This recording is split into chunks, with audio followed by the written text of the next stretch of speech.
Hang on, everybody. Lights.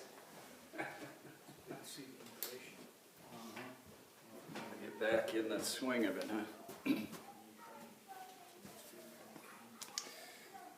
All right, welcome everybody. Just kick down the volume just a little bit. There we go. There we go. That's better. We'll start on a hopefully part one of something today, following Jesus. So I titled this "The New Mixed Multitude," and I taking that from the old mixed multitude, and that is going back to Exodus 12, and verse 38. And it says, "A mixed multitude went up with them also, flocks and herds, and a great deal of livestock," and so on, so on, so on. It's a reference to the Israelites coming out of Egypt, obviously, and that it wasn't just them, but it was others that joined with them. So I want to take that into account today as we start looking at what it is to follow Jesus. Who are those that follow Jesus? Who are Christ followers? Who are Jesus followers? Who are his disciples? And so on. So I have quite an extensive kind of setup for this, just a little bit, and some of it's from some articles and some polling. I want to start with Pew Research. Pew Research is an interesting forum, or just check it out online. You can download the whole study, but there's multiple studies. I just try it once. Just go to Pew Research Forum. Google that, and all kinds of data, studies, and such. A little similar to some of you folks are used to looking at the Barna Research Group and some of their articles and blogs and things like that. Although the Pew Research Forum doesn't have a dog in the fight, so it's going to be a little more neutral and not sort of narrowed as Barna. So anyway, this study, and this is a 2019 study talking about the religious landscape in the United States, and just to update our minds, and we talk about this all the time, but 2018-2019 statistics, 65% of American adults describe themselves as Christians, when asked about their religion. So where does this put us with regard to a decade? For example, if we're looking over the course of a decade from now, as opposed to, let's say, 2009, and we'd say 65%, where it used to be like 85%, something like this, so 65%, but we're down a full 12 percentage points over a decade ago. And at the same time, we're seeing a rise in those that are, in the same survey, are what we'd call the unaffiliated, or when it gives you all of these possible options, to check off. Oh yes, I'm Protestant, I'm Catholic, I'm Mormon, I'm something, or some other religion, or anything else, something like that. They put like none of the above, and that is now at about 26. I've seen it's as high as 29%.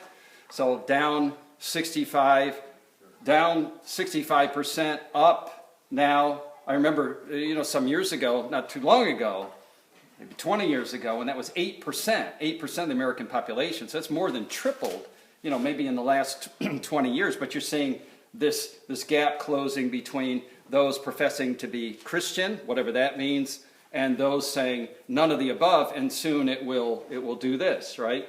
Soon it will just do this. You say, well, what is that? Statistical variance between in the last decade. So whereas those that profess to be Christians down 12%, those that profess to be none, in particular, up 17%. This is a 10-year period. That's a fairly dramatic. What's that? 29-point shift, right? But also not just in their share of the population, but also in absolute numbers. So when you start talking about percentage to the population versus absolute numbers, in other words, how many actual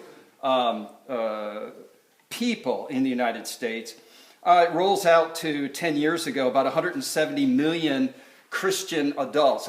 We know that when we say Christian, that's a loaded term, right? It's a fairly inclusive term, and this poll is not narrow enough and precise enough. It wasn't intended to be, but it isn't narrow enough and precise enough to say, well, what kind of Christian are you talking about? Except maybe Protestant or Catholic or something. This is just bulking anybody who professes in any way, shape, or form. Maybe because they were born in what they think is a Christian name. Well, that must make me a Christian, because I know I wouldn't want to say I'm an atheist, so maybe I'm just Christian. I guess maybe because I believe in God or something. So who knows?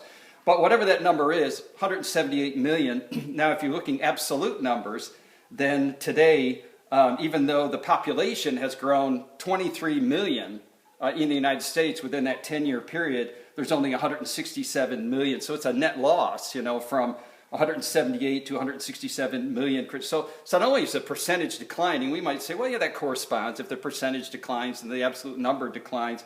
But what is interesting is, in the same period of time, the number of religiously unaffiliated has grown 30 million people. So Christians have declined, nuns have grown in their share of the adult population. So 17%, just some other statistical things which can blur our eyes, that's why I'm trying to talk fast, but 17% of Americans say now say, I mean, it's current data, right? This is 2019, fully 17% of all Americans say they never attend religious services of any kind during the year. Never.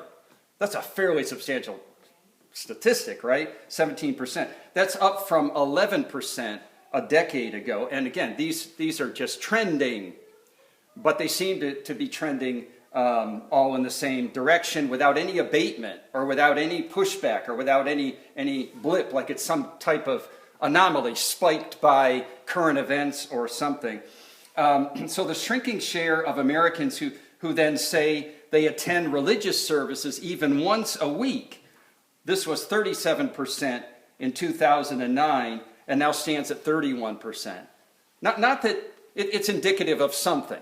You can figure out what it's indicative, but not that church attendance is the be-all and end-all, as we'll see, but yet it's an indicator, right? It's just an indicator of something that is changing, and you can determine what that change might be. So for me, to just comment a little bit about this Pew Forum study, this combination of increasing ranks of the unaffiliated together with what I might say is the increasingly non-attending. So the unaffiliated and the non-attending, you put those two together, has resulted from or contributed to, depending how you look at it, this rise of secularism, this leaving a vacuum. Like what happens, right? What happens when you start depopulating? What happens when you start decreasing that percentage of Christians? Let's say, at least we used to talk about the moral majority. Remember, some of us that are a little older,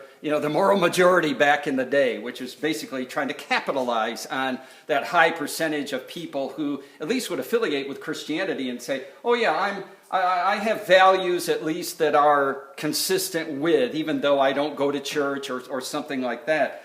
And so it leaves a vacuum, right? It leaves a vacuum where the Bible and Christian teachings once were foundational to our culture, essential to our ideals, central to our values, and vital to our worldview. I mean, just think about it. Think about what's happened to the Judeo-Christian worldview anymore. People just don't know how to think in this way. So as Christians, we're all aware, we should be aware, that we're living in times that are not favorable to Christian values or ideals, right? That's a shock, I know, to everybody. But for decades, we become accustomed to the removal of all visible Christian markers, kind of in the public square. But this is largely attributed to, many times, to weak and at times an apathetic church. So bear in mind that the church is comprised of individual followers of Jesus. So, and hence that's where we're going with a study like this, is following Jesus. Are we or aren't we, and to what degree, and how does Jesus see this, and how has this impacted even our present circumstance? For example, nearly 60 years ago now, landmark Engel versus Vitale case. This is June 25, 1962. U.S. Supreme Court declared school-sponsored prayers unconstitutional. So I was a little too young. I was only 2 years old, when this is going on. But we all know the lead up to that, and we all know, how we began the secularization, of our schools at that particular time. More recently, October 16, 2017, so now nearly 50 years later, U.S. Supreme Court on that Monday, sided with the lower court that ordered a New Mexico, you might remember this, a New Mexico City to remove a Ten Commandments monument on the lawn of its city hall. And we know there's all kinds of these, right? In fact, somebody did this little cute little survey, but between 1980 and 2014, that's 30 years, there were 10 such cases upheld. 10 Commandment cases upheld by the either lower courts or Supreme Court regarding similar Ten Commandment monuments. So there are a lot more pronounced examples with regard to the secularization of our society. So 2022, which is I think January 14th, just a month ago and change, this article in the Washington Post regarding secularism, of all things, secularism. And the article cites a 2021 book called Secular Surge, where some prominent political scientists are saying the secular core values include things like this. You see if this rings true, right, with anybody you know, or anything you see in the media. Free thinking, logic, and reason. Well, Christians aren't opposed to free thinking, logic, and reason. Certainly not. But this rather than received authority, right? So received authority. Human experience and the laws of nature, so on. So secularism, notably, is not defined by opposition to religious identity or practices on its face. Why would it be? Because generally it's just pure humanism. It's just, why would it be opposed to religion? Because it has nothing to, it basically doesn't, except for some sociological experiment, doesn't need its existence to ground its propositions, right? So that's not a plus for secularism to say that. But by this definition then, a quarter of Americans now have a secular worldview, and that excises. Doesn't this stand to reason with the rise of the nuns getting to be about a third of our population? It isn't to say that those in that category of none of the above are not spiritual or not at least open to a more than a purely materialistic or naturalistic worldview. They just don't align with any of the major religions. So researchers are saying that even events such as the pandemic could speed along the birth of a secular political left. Really? So this is all like obvious, right? And we see this happening, not unlike the early days of the religious right. So they're saying, such was the buildup and the times, and now it's the time, to press secularism to this court. So in this book, Secular Surge, the authors say the existence of a now huge group of Americans who share their secular values is potentially one of the biggest political forces of the near future. That group is becoming more organized around liberal priorities such as climate change, environmental protection, immigration, social welfare. No shock to us. You say, well, what's driving that? What's driving that? We might say a political ideology, but I think at the core of that political ideology is secularism. If I gave you the percentages in the parties, of where secularism has its greater root, that would be a little clearer to you, but I won't do that. So we could ask of ourselves as followers of Jesus, which such things occur during a period when the church centered its focus and resources upon making Christ known. I mean, just think about this. Can secularism endure? Can this darkness, this sort of pervading and encroaching darkness that's blanketing our land exist during a time when the church is thriving? When the church is taking a proactive instead of a reactive stance, if it's taking a reactive stance at all, but at least a proactive stance in terms of our culture. Would such things occur when professed followers of Jesus are solely committed to Christ and the advancement of his kingdom? So a vibrant church may never halt the encroaching darkness altogether, but it will challenge it and slow its pace. It will mitigate it, right? It will oppose it. But if there was a time in history when the church needed revival, it's now. There have been dark times in Christian, and I should say, as a result of Christian lethargy in the past. I mean, whenever the church has disengaged from the public battle, let's say, times such as we have now exist. What I'm saying, it's not the political side of it, and what you see, whether it's in the current administration or other things that we would object to. This is a consequence of, and not a reason for, right? So this is what you get. This is what the church gets when it becomes anemic, when it becomes lethargic, when it becomes disengaged from its social, ethical, whatever responsibility. When we cease to make our voice known, that's a vacuum, and others will make their voice known. So it's either let's try to silence those Christians, or let's try to cancel, if you will, in the modern vernacular, let's try to cancel those voices, because in canceling those voices, it creates a vacuum into which then secularism can ultimately rise. So these particular dark periods have systematically been followed, and I say this by God's grace, by renewal and new ingatherings into the church throughout church history. When we become desperate to pray, God delivers. I mean, just take time this week and meditate on a couple of passages. Maybe it's Luke 11, 1 through 13,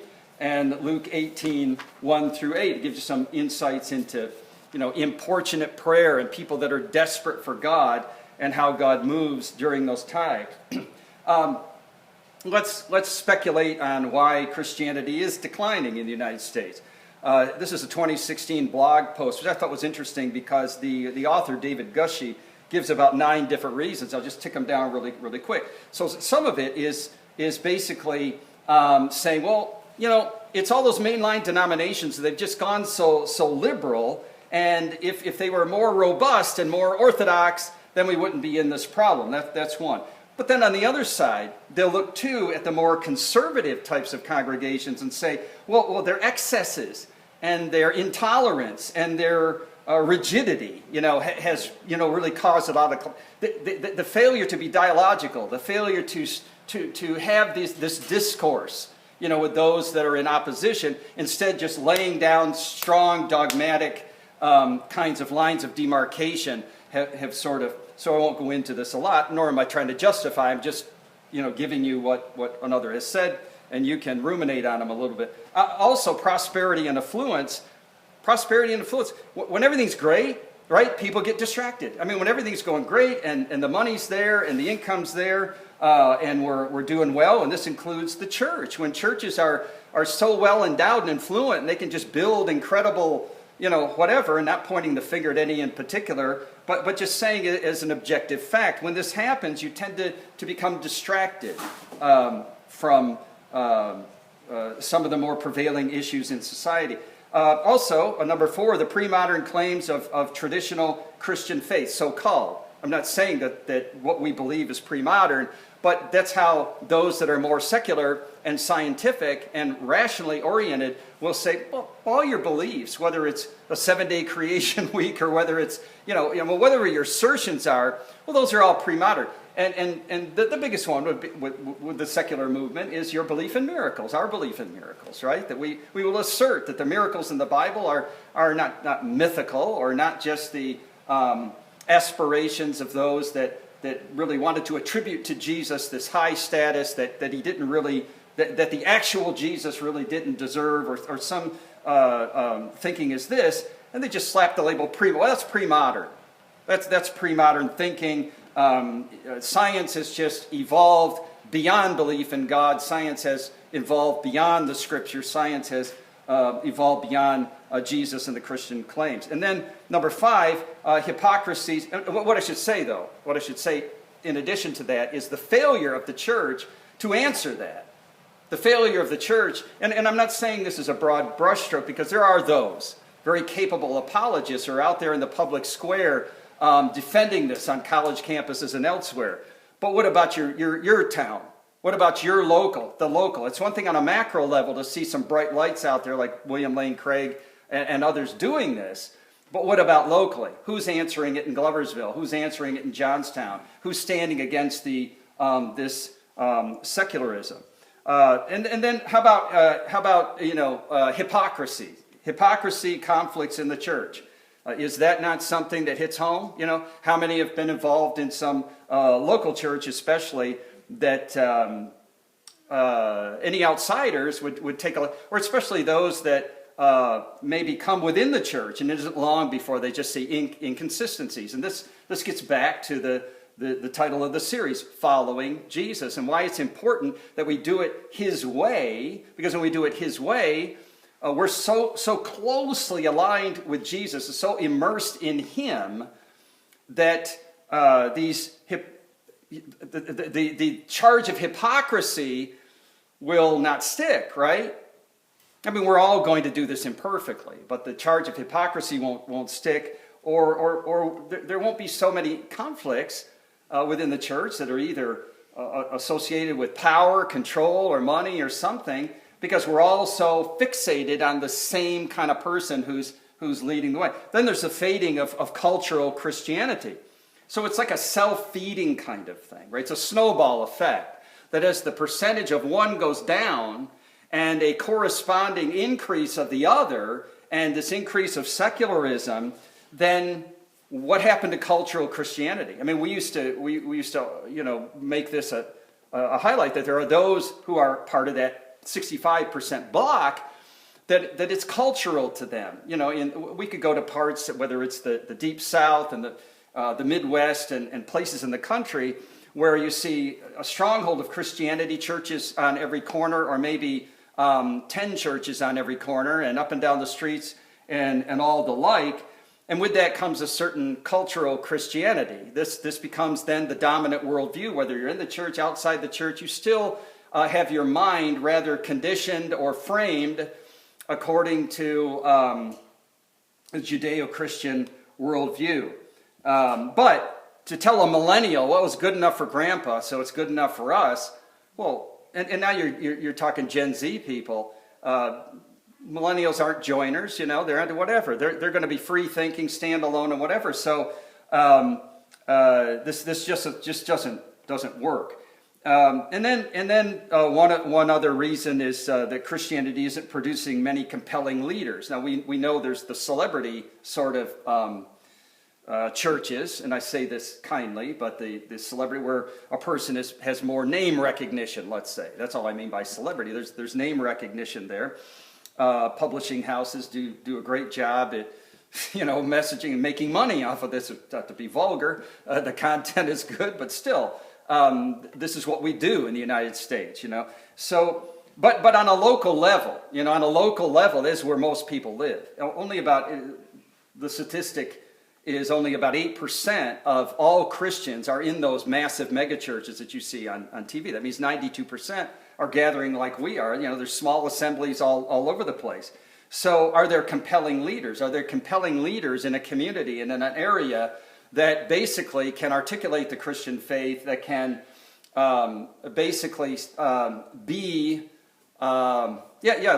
lead this type of initiative that represents Christianity for its true nature, for what it is? I think I've stepped in for some 15 years into the community college over here and taught comparative religions, and that was with really a group of gracious young people and mid-career professionals. It's a community college. That I enjoyed it immensely, though it was not populated for the most part by anybody adhering to the Judeo-Christian worldview, but it does give you an opportunity to put its merits on display in a context where there's feedback, where someone can challenge, where somebody can ask questions. And was never militaristic, it was never antagonistic, it was never any type of aggressive response. And this is the type of discourse that we have to have with our friends, neighbors, and coworkers. Then this idea of protection of Sunday from the recreation and work. I mean, this has been the challenge throughout, right? And we can remember, some of us that are older in the room can remember when everything was just shut down on Sunday, actually from about Saturday noon. If you didn't have your tank filled up, you weren't getting any gas for the weekend, if you had any place to go. But now, all of that's changed. And it's simply saying this idea that you would carve out one day in 7 for rest, for separation, for disconnect from everything else. I can remember, and I won't say the name of the town, but you probably figured out, but I can remember being on a youth commission for 10, 11 years, and this was one of the things that was in the charter of that community's youth commission was no sports on Sunday like this. It wasn't like they were against sports; they were against family. So this was being challenged because of how things were changing within the school system, and they were having travel leagues on Sunday and all these types of things. And so it got to what if it was after church or something? There got to be all these. So I made the case that at least held it at bay for a few more years. But my case was not made on theological or even Christian or spiritual types of terms. It was made on the fact that there ought to be one day out of 7 where the school system is not involved, let's say, can disconnect, so that families can have their kids, at least for one day parents, and they can decide what they want to do on that day. But there ought to be one time when government, school, everybody else isn't in your family's life. There'd be one day like this. That was the argument. So the argument held for a few years until finally I was gone from that, and I don't know, it caved, apparently. And as it would, just because society is changing and there aren't enough voices to stand. And I'm not saying that any one of these things are legitimate or illegitimate, or that's really where you want to park yourself and fight. I'm just saying when you put all these together and trace it, was it like this 10 years ago? Was it like this 20 years ago? Was it like this 30 years ago? Was it like this half a century ago? And you can see a trend towards secularizations. And then this idea, he states his last thing, is that it's harder for parents to pass the faith onto their children in a world that's wired for where parental influence is on the decline. And you can see that in a number of ways, but chief of which is we just remember within the past few years with this idea that do parents, just think about it. What was getting the media attention? Do parents have a legitimate right to decide what their kids are taught, how their kids, this type of thing? Remember, this just blew up. This blew up all over the place, right? And that's just emblematic of the social pressure to minimize the influence that parents have on their children. But then think also of how difficult the task is for single moms, and an increase of all this, and just the struggles, number one, of family that make parental influence decline without casting aspersions or blame on that. I think all of these are interesting, but they're more sociocultural, those types of justification for the decline of Christianity. I'd rather look at something that's more self-reflective and centered on the Christian movement itself. So blanket references to being Christian, they're so broad and inclusive, anyone basically could be part of that number. It's actually shocking that there's only 65% given, basically and I looked at the polling question, and the polling question was, what is your present religion, if any? Are you Protestant, Roman Catholic, Mormon, Orthodox, such as Greek or Russian Orthodox, Jewish, Muslim, Buddhist, or whatever? It's rather minimizes the Christian options there, in a sense, just by naming the word Protestant, because, a lot of people would look at that and say, I would consider myself Christian, but I wouldn't necessarily say I'm Protestant. I wouldn't necessarily say I'm Catholic or something along that. So I don't know that the question is really properly focused, but doesn't matter. At any rate, the 65% represents a mixed bag of confessional positions at best. So if we default then from that and say it's all doom and gloom then, it's all doom and gloom in the United States. That's what you're saying, Doug. It's all doom and gloom. Go run for the nearest bomb shelter and park your family there. So I'd say if we shift gears a little bit and go to that evangelical label, and some of us would push back on that for one reason or another, because we might say, well, that's also it's a little narrower than Christian, but maybe a lot of people would just lump in with that. And yet by definition, like for example, Wheaton College put out its Institute for the Study of American Evangelicals put out a similar poll and determined that 30 to 35%, or 90 to 100 million people.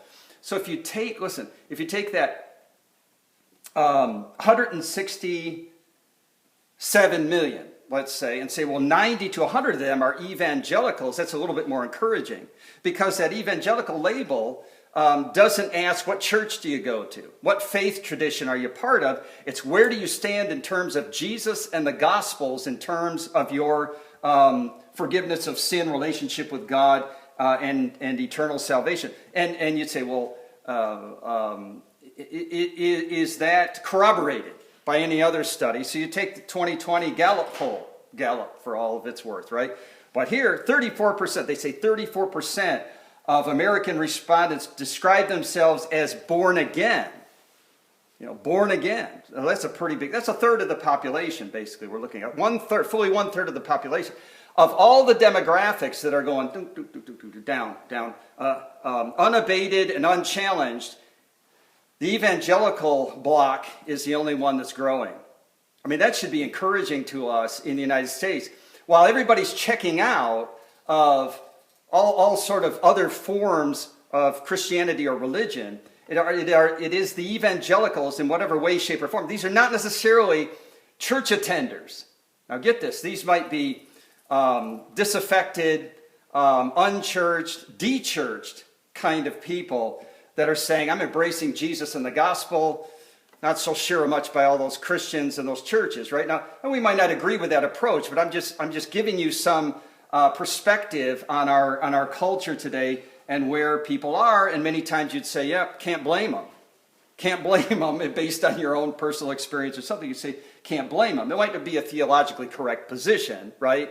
But just saying, these are the people we're talking to out there. Now, Ed Stetzer, some of you might know Ed Stetzer from, he's with Lifeway now, but he's been like a church planting guru for a number of years.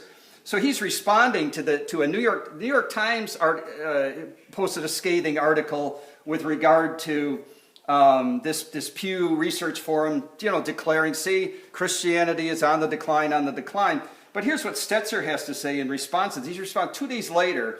He puts out a blog, and he says, while there is often an inordinate focus on those who leave Christianity and predict its demise, what do the actual numbers say? So he says the latest study from the Pew Research Center released this week, the one that we referred to earlier, also the GSS, or the General Social Survey, released a month ago, reveals what I have termed the evangelicalization of American Christianity. Stetzer says the church in the United States is becoming more evangelical. In fact, he underscores the fact that fully 1/3 describe themselves as evangelical or born again. So those self-identification numbers are up all across the board beginning in 2007. So there's a shift beginning about 15 years ago then, even among evangelical faith. This means that evangelicalism is sweeping into the mainline denominations. If you remember back, from Azusa Street in 1900 on through the charismatic renewal in the beginning in the Episcopal Church in the 60s, and then on through, it was the charismatic movement, the renewal movement, that was seeping in. Now, some of that is inclusive of evangelicalism because it's a big tent, but one of the things we are seeing is now this sort of new renewal. We don't see it so much in the media because we're just getting pounded with secularism all the time. But we are seeing the beginnings in the last 2 decades of this burgeoning evangelical movement that in its full-blown form will be a pushback. It'll decide elections. It will decide policy, especially social policy and so on in the United States. So this trend means that while religion is on the decline, the ranks of the Christ followers, which is what we want to talk about here, following Jesus, that this is on the rise. So just for a few minutes today to look at a few passages, because I just want to make the case. The goal today, outside of this extensive intro, is just to make the case regarding the old mixed multitude and the new mixed multitude. How do we look at followers of Jesus? How do we look at those who say they're Christian? How do we look at those who claim to be disciples of Christ? So I would suggest that among the self-professed disciples of Jesus Christ, that there are differences in commitment to the cause of Christ. I think that's without controversy, right? We know amongst the status quo ranks of Christians or even evangelicals, if we just narrow it to just evangelicals, we'd say there are differences in commitment to the cause of Christ. That is the mission that Jesus gave to those to bear his name in the world. And if there are differences in commitment to the cause of Christ, then should we not also consider that there are differences in commitment to Christ himself? So we'll flesh this out a little bit. I mean, what do we mean when we say a mixed multitude? I think there's three references that we'd have to look at in the Old Testament, not with any great detail, but just to point it out. Where do you get the whole mixed multitude framework from? And that would be Exodus 12:38, Nehemiah 13:3, Numbers 11 and verse 4. So we read Exodus 12 and verse 38, where it just simply says, coming out of Egypt, a mixed multitude. They would say, who comprised this mixed multitude? And the mixed multitude is this commingling of Israelites and others who are not of Jewish blood. For example, the offspring of Egyptian-Israeli marriages, for example. So there were intermarriage. There was intermarriage there. Egyptians who favored the God of Israel over Pharaoh. And were those, over the course of all those centuries that the Jews were there, and many of the Egyptians just were sort of attracted. I think almost like the God-fearers were in the New Testament. They would just say, that's compelling, how they live, what they believe. So different from all of the myriad of gods in Egypt. Or they just could be flat persons from other nations that were subjugated by the Egyptians as well. So the potential then was great during the Exodus, and that's here. They've been redeemed. They've been delivered. They're just coming out of Egypt, but now they're coming out almost like with a limp, even though there's great rejoicing and they spoil it. But yet, when we say a mixed multitude, we say then they're not all of one mind. And so, and that isn't to apply that all of the mixture, because there was, let's say, a foreign population intermixed with that they were not also, in line with the God of Israel, but it still left a considerable risk to the people. And we know this because how far was it, for example, when they came out of Egypt before they were having problems that were attributed to the mixed multitude, right? And then Nehemiah 13 and verse 3, you remember this passage a little bit because we took a long time and went through a lot of studies in Nehemiah. But here, after Nehemiah rebuilds the wall, what does he do? He wants to rebuild the people. And so he found that there were, in the current time, pre-existing problems that had existed prior. I say prior existing problems. And that namely was intermarriage. Intermarriage with the people of the land. So it says in verse 3, where is it, verse 3? So it was when they had heard the law, when Nehemiah lays it down, also Ezra, we could go to a few passages, Ezra and Nehemiah were both doing this, that they separated all the mixed multitude. This is where we see the same term represented again. In some translations, it might say all of the foreigners from Israel. So they're excluded. Perhaps all the foreigners is a reference to persons who were not proselytes. It could be that some of the foreigners were indeed proselytes and weren't really included in this. For example, Esther chapter 8 and verse 17 says directly, where the people of the land, namely Persians, became Jews, right? And you see all this in Acts chapter 2 and verse 11. Again, at Pentecost, there was a mention, there were proselytes. Remember we went through all the different people that were there on the day of Pentecost. And then if we looked at Numbers chapter 11 and verse 4, now the mixed multitude who were among them yielded to intense craving. So the children of Israel also wept and said, who will give us? And you can see how, and the only point we're trying to make, in some translations they're referred to as a rabble, the rabble, but literally it's the mixed multitude. And it was by virtue of their presence in and among the people. It's like putting a rotten apple in with a barrel. It just caused this influence such that they sold their case and they made their case so well that the people of Israel are actually weeping profusely over their experience in the wilderness in their trek to Canaan. And so the idea of a mixed multitude is that there is then the seed. There is the seed for such influences among any community.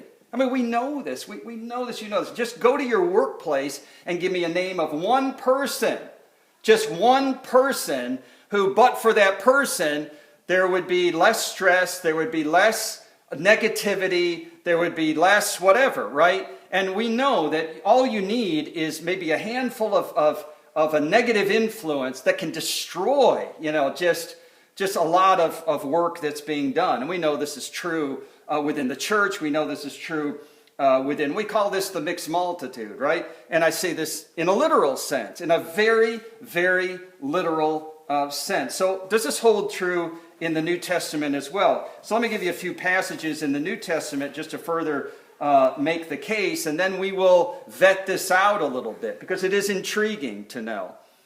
We know that the disciples were first called Christians in Antioch, and we know it was a term of derogation, meaning they're just followers of people who believe Jesus' claim that he's the Messiah of the Jews, right? And so they just slapped this word Christianoi in Greek on them because Christus is Mashiach, and that's Messiah, and so on, so on, so on. It was just to slap a label on them, to marginalize them as some fallacious thinking that is threatening to the status quo of the Jewish faith. But we know Jesus used the term disciples, and we'll get into this all in time, and so on. But look at 1 John chapter 2 and verse 19. It's a classic example that basically, if we only had this verse, it would be enough. And it says, "They went out from us, but they were not of us. If they had been of us, they would have continued with us." Who is the us? And the us are those that John calls, the teknia, his little one, his dear little ones. This is a paideia, like a child. This is infants, teknia. My dear ones, my dear little ones. So it's those who are not among that company.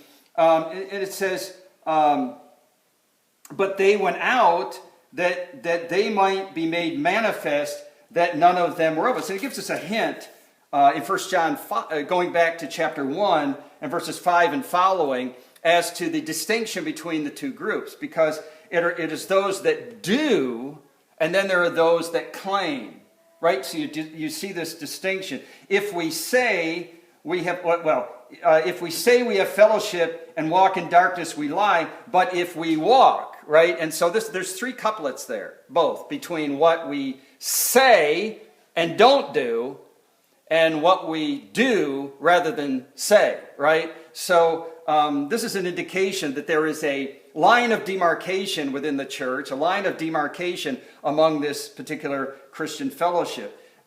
Just quickly over to Acts chapter 15 and verse 1. It says, "And certain men came down from Judea and taught the brethren, unless you are circumcised according to the custom of Moses, you cannot be saved." So here's another case of mixed multitude. See, the first you had mixed multitude, but in the mixed multitude were those that were, I don't know if masquerading would be what John is referring to, those masquerading, but perhaps it fits. Those are masquerading or professing that, well, we're one of you, and trying to change orthodoxy in the process, right? And we've seen this, throughout church history, time and time again, that there were those that infiltrated the church. You just go back to the golden mouth Arius, back in the 3rd century, that set up the Council of Nicaea and all of this. We've seen this time and time again. But Acts 15:1, what do we find? We find these Judaizers saying this is the circumcision party. Within the Jews, the ranking Jews within the church, now there's a circumcision party that says, well, we're going to have to make the faith amenable to the Jews. And this maybe we can then mitigate against the persecution of the Jews against this movement, right? So if we can demonstrate, modify or modulate the movement towards the far right, no circumcision, no adherence to the law, over here to partial adherence in some areas. And we know that this in fact impacted the church in Galatia. We know that it was impactful in this region. So these Judaizers caused all kinds of problems. In fact, it could be an argument for the book of Hebrews as well as some backdrop, because the Hebrews were fearful of persecution. Those Jews were fearful of persecution. And the writer of Hebrews trying to say, but look at the supremacy of Jesus. He's superior. He's the creator. He's superior to angels, all the angelic hosts. He's superior to Moses, right? And this kind of thing. And it could be that the backdrop is this very persistent persecution of the Jews. If we modify, if we modulate, or just abandon Christianity altogether and just go back to Judaism. So that another couple of passages would be, I would suggest, is Matthew chapter 13, 1 through 23, Matthew chapter 13, 24 through 30. And in there we find the parable of the sower and the parable of the weeds. Remember, this is a parable of the sower and the different kinds of soil. Not that it's just in Matthew. We know it's in other Gospels as well. But then the parable of the weeds. Remember, you have the weeds and the tares. And what do? Should we pull them up? Should we pull them up? No, let them grow. And God will send out the harvesters. And God will do the separating. Why? Because we can't know. We can't know. You can assume, because of somebody's behavior, that they're not a believer, that they're not walking with the Lord, but they could be in such disfellowship that they are among those in Hebrews chapter 12, verses 5 and following, that whom the Lord loves, he chastens and disciplines. So you just don't know. That's why you keep doing what you're to be doing, and then other passages. So what we take away from the new mixed multitude, as we might call it, that exists in the New Covenant times and in the church just as much as in the Old Covenant times in Israel as well. What we take away from that is that many claim to be what they are not, while others are what they claim, but are not committed to the calling of Christ-likeness and service that rests upon all true disciples. Now that's true of two categories, and then I would suggest that there are a third, those who are true disciples, and I don't mean that as a distinction between those who are saved and unsaved, but Jesus, when he made an appeal, as we'll see, for example, in Luke chapter 14 and Matthew chapter 16 in coming messages, we'll see that Jesus is talking to his disciples, and he's dealing with his disciples in an attempt to say, look, if you want to be my disciple, then you'll take your place behind me, and this is how my disciples behave. This is how we accomplish the task of the gospel to the ends of the earth. So what do we mean by following Jesus? Just quickly, because we'll be doing this at other points in the future. I would point you to a passage like John chapter 6, just as an example, right? And how do you see that passage starting off? There's just crowds of people following Jesus. All these big crowds because of his teaching and especially of his miracles. And it is said of them that they are literally following him. And you have to make a distinction. I'm going to tell you now, in order to make this sense of this following Jesus, you need to make a distinction between passages that refer to him, people literally following him, and then how Jesus describes it with its spiritual connotation, that is losing your life in his, right? So don't be confused by that, because here you see crowds literally following him. And so it's said of them that they are his followers because they're literally following him. They're enamored with him until, and you see this in John chapter 6, until Jesus starts to refine and present the identity, his self-identity, how he self-identifies to them as the Messiah, and going to the cross and dying, all the things that were contrary to Second Temple Judaism anticipation of the Messiah that would come. And so while they're going around, he is basically authenticating everything to them, why they keep following him, because his teachings are enigmatic, and his miracles are mind-blowing.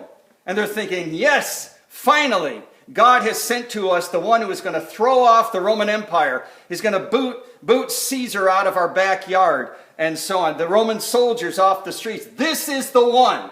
And then when he begins to talk about, eating his flesh, drinking his blood, going to the cross, whoop. No. I would suggest to you, and not to fast forward ahead, but where I'm going with it, is with discipleship, you always have to keep in mind cost and distance. These two things, cost and distance. How much is it going to cost me, and how far am I willing to go? Because I will tell you, and this is what's happening in our country, just a little bit of persecution, and people are going to say what? Oh, no, I ain't going to pay that. No. I ain't going to pay that in my life. I'm not going to lose my job over this.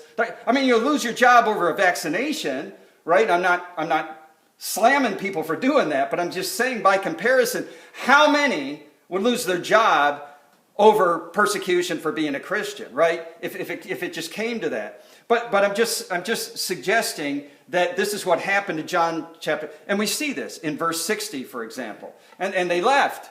And then what does Jesus say? Well, will you also go away? Will you also leave? As he turns to the 11 there, will you also go away? And what does Peter say? It's always Peter, like in Matthew 16. You're the Christ, the Son of the living God. Well, we'll see about that, right? But Peter, what does he say? Well, where are we going to go?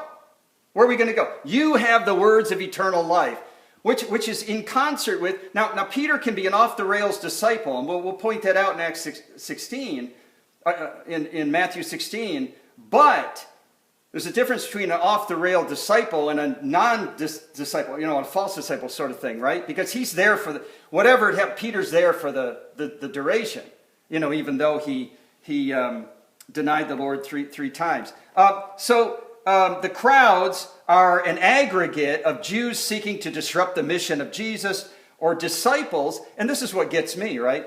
They are called by John disciples, or mathetes, which are supposedly adherents, in the rabbinical sense. We're gonna be with you, we're gonna stick to you, we're gonna learn from you, we're gonna follow you, and then we're gonna go out and replicate you to others and recruit for you. This is why the Christian movement co-opted this term disciple, because it fits so well. And yet, it is those that went away that purported to be disciples, but in fact, as it's revealed, were not. So a disciple is a technical term rooted in Judaism, with a rabbi and his followers. And you see in Luke chapter 14 and Matthew chapter 16 that Jesus had a very narrow but reasonable, just like the rabbis did. If you wanted to latch on with a rabbi, not everyone could. Think of Paul with Gamaliel, and think of those that would come in with a rabbi.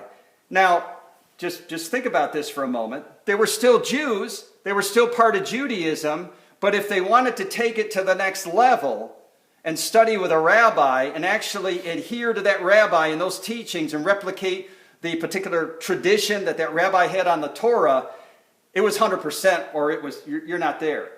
And Jesus is saying, okay, here's the bunch of disciples, and if you want to be mine, if you want to take it to the next level, then you're right here. No questions asked, 24/7, 100%, absolutely immersed in me. Isn't that what Paul said in Galatians 2:20? I'm crucified with Christ, nevertheless I live, yet not I, but Christ lives in me, and the life I now live in the flesh, I live by the faith of the Son of God, who loved me and gave himself for me.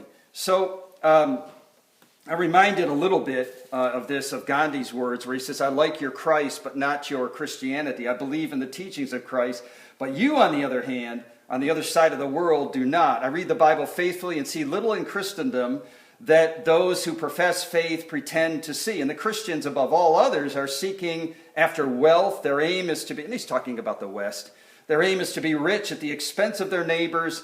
They come along, aliens, to exploit them for their own good and cheat them to do so. So this is his, I'm not saying it's dead on accurate. I'm just saying that if he feels this, if you can have just a reasonable discussion with somebody and make a demarcation between Jesus and then Christians or Christianity, I guarantee you're going to have two completely separate discussions. So there's a discontinuity among most Christian groups when it comes to, for example, the teachings of Scripture. Well, we're divided all over that. The supremacy of Jesus in one's life. Well, we're divided over that. The actual living out of his life and witness through us. We're divided over that. And what I mean by divided, some committed, some not committed, and so on. I'd suggest a little, if you want something to do this week that might be interesting, follow-up, is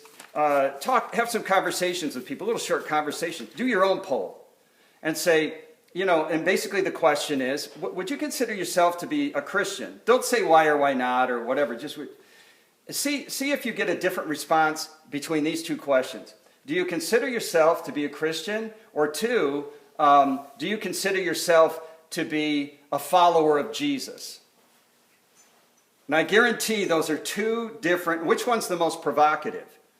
Because you could say Christian if in some way you feel like, oh yeah, I know the Bible. I have a Bible, where I believe it. But the minute you ask somebody, are you a follower of Jesus? That is right on the money, right? I mean, because that's what we are. That's what we are. We're followers of him, which means, granted, in today's world, you can follow people on Facebook, you can follow people on Instagram, and it doesn't have that same meaning. But to follow Jesus means what he says, I say. What he does, I do. Where he goes, I go. How he behaves, I behave. So on. It's like this. I'm just looking to mirror, every aspect of him in my life. That's how closely dependent I am on him. But you don't even have to go into that detail. Not that detail at all. For example, you might do it this way and say, would you consider yourself to be a Christian? And the person that says yes, ask the follow-up question, not to be a smart aleck, but just ask the follow-up question. Well, I'm just wondering, since you claim to be a Christian, would you also claim to be a follower of Jesus? And see if they, if they sort of like back up a little. Well, I don't know if I'd go that far. And that's a fair answer. Because two things about discipleship is cost and distance. How far will you go and how much will you pay? And how much it's going to cost you in terms of your life, your popularity, your income, your whatever, right? Are you willing to take what Jesus took, in your own life? That's deny yourself, take up your cross, and follow him. That's for all of us. I'm not trying to exclude myself because I'm the one speaking. But let's pray. Lord, thank you for your word. Thank you for the fact that we still have a free place to meet, gather. We still have free access, free speech, freedom to be on the airwaves this morning in multiple places in the world, and we're grateful for that. But also we know, Lord, that we may be on borrowed time. So help us to maybe just take a fresh look, reflection of ourselves, get in the Word and see what it is that you, Lord Jesus, actually expect of us as your followers. We know you have our best in mind. We know you have your perfect care of us, just like God, you offered your people perfect care in their own land, and they resisted. So where are we in terms of following you, Lord Jesus? And help us to discover answers for ourselves in this. And we pray these things in Jesus' name. Amen.